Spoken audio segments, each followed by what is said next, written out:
Сәлеметсіздер ме? Ақпараттық танымдық сабақтарымызды жалғастырамыз.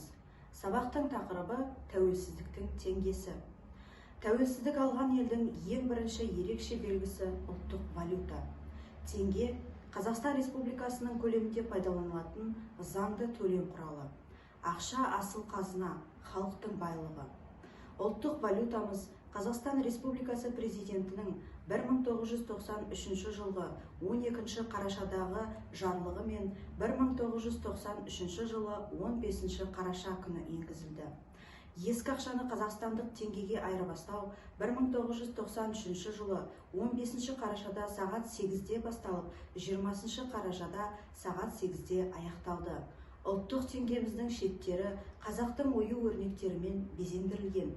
Бірінші бетінде қазақ халқының әйгілі ұлы тұлғаларының бейнелері басылды. Екінші бетінде ою-өрнектермен табиғат көріністері бейнеленіп, ел таңбамыз салынған. Теңгенің 16-ға жуық құпия қорғаныс белгісі бар.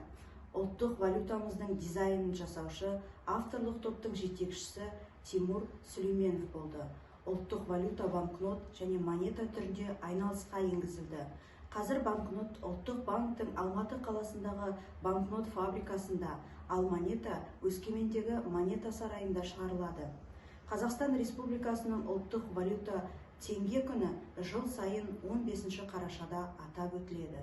Биыл ұлттық валютамыздың айналымға шыққанына 28 жыл толып отыр.